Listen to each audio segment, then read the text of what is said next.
Okay, it's the year 1981, and businessman Eugene M. Lang was asked to go to his elementary school alma mater, VID01627 in East Harlem, to talk to a couple of elementary school students about, how to be successful. He had a speech all planned out. He figured, work hard and you will be successful.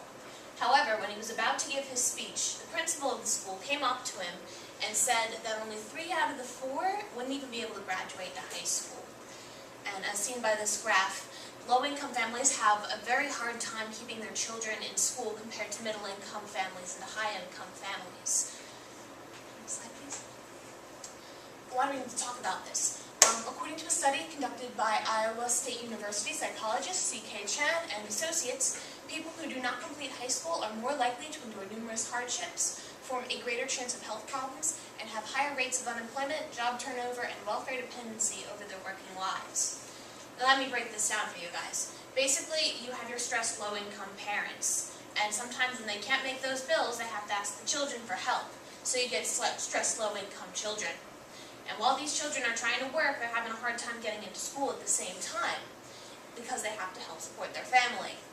And because of this, sometimes children will have to leave school altogether just so they can keep their family together and keep them supported. With children leaving school to support their families, the performance in school has been plunging downwards. This is especially the case in inner city schools, which you see very often. How everyone's saying that the inner city schools are not very good by media standards and such. So sometimes it's not even the person themselves or the individual. It's not that people aren't motivated. It's just that they have outside circumstances that are keeping them from going into school. So sometimes it's not the students, it's not the teacher, it's just the environment that they are raised in. To make an example, in Philadelphia, the unemployment rate is 8.2. What is considered a healthy unemployment rate is 4%.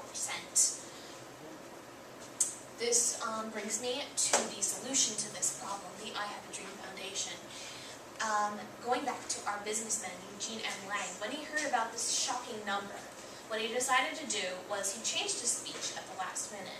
And instead of saying, work hard and you succeed, then he made a promise to the children. And that promise was that if they graduated high school, he would help them find tuition funds to go on to college, thus starting the I Have a Dream Foundation, which was founded by, of course, Eugene M. Lang. Their mission in the I Have a Dream Foundation is that they are going to empower children in low-income communities to achieve higher education and fulfill their leadership potential by providing them with guaranteed tuition support and equipping them with the skills, knowledge, and habits they need to gain entry into higher education and succeed in college and beyond. Now, how this will help everybody if we decide to go with the I Have a Dream Foundation and decide to donate and support, then it would, for one, it would give people opportunities that normally wouldn't be offered to them. And with more, thinkers and doers out in the college world and beyond that, then we'll be able to perhaps bring ourselves into better economic standings than we are currently.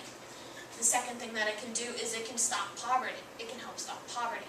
And by this I mean that usually very often poverty runs in a cycle. Low-income parents will lead to low-income children because they just don't have the means to get that education. By giving children more opportunities to go on to college, they'll be able to join up with, good colleges and get good jobs and break this poverty cycle that's being created. Next slide, please. Which brings me to how you guys can help.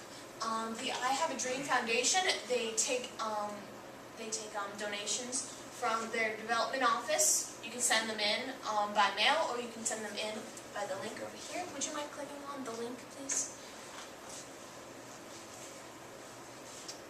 And as you can see, their online donation form is right here, which you can use PayPal, credit cards, things like that. Could you bring down the PowerPoint slide? It's Chinese page. Thank you.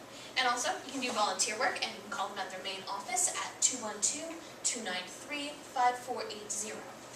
And hopefully with this foundation, we will be able to break the poverty cycle and help children and know that our future will be in well-educated hands.